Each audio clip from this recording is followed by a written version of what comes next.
Thank you for these. I just want to say, if you've ever laughed at left shark jokes, you're a dumb motherfucker. Let's begin.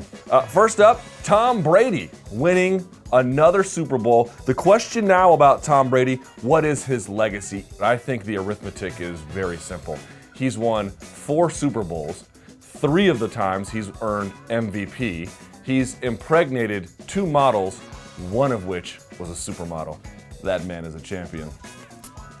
James Dolan is an active writer these days, isn't he? The owner of the Knicks. James Dolan, look at this.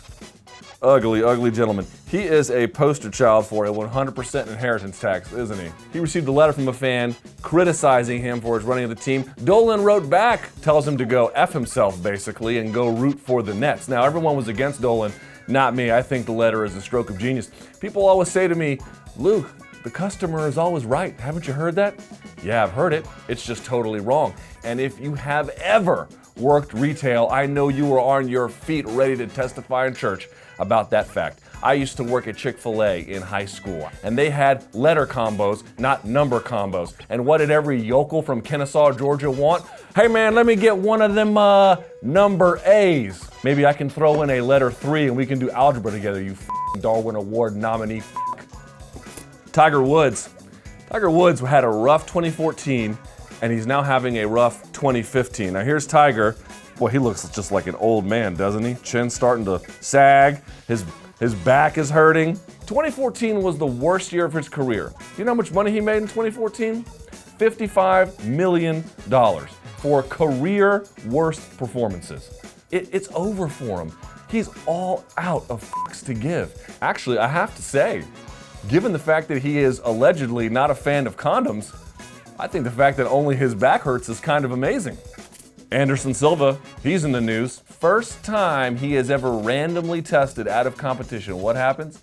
He pops for not 1, 2 steroids. How could this happen? Yeah, I can't imagine how a man whose job is the professional delivery of brain damage couldn't get to that level on kale chips and coconut water alone. I understand MMA fans don't want to see how the sausage is made sometimes, but the worst thing you can do is borrow the myopia and shocked naivete of baseball fans. The Super Bowl. That was a grand event. Of course, we know Patriots beating the Seahawks. The funny thing was, though, it was a tumultuous, troubling year for football, and the NFL in particular. All the scandals, and what happened after all the media blowback? Nothing. This Super Bowl was the most watched event in American television history. Literally, you could have Richie Incognito humiliating and torturing teammates on the sidelines like they were Piggy from Lord of the Flies, and the only thing NFL fans are gonna do is take a picture of it with their selfie stick and scream "World Star." So if the media is wondering why Goodell didn't resign and treats everyone else like ants, it's because we're fucking ants. And last, but certainly not least, the Grammys were this week. The Grammys is something like a parade in understanding the nature of American decline.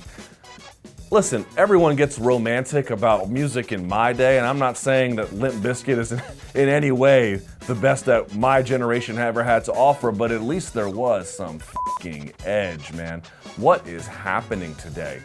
Taylor Swift and Jay-Z getting bottomless mimosas over brunch? What happened to the days of Rage Against the Machine fighting back against political oppression and corporate greed gone wrong? 2 Live Crew stood for First Amendment rights. Ladies and gentlemen, what does Ed Sheeran stand for? Nothing. Not even when he goes to take a piss. Oh, Luke, you're being so mean to Ed Sheeran. His new album is great. Yeah, I'm sure his new album, Songs in the Key of Cuckold, or whatever the f it's called, I'm sure it's electric. You can enjoy it. I'll be listening to real music.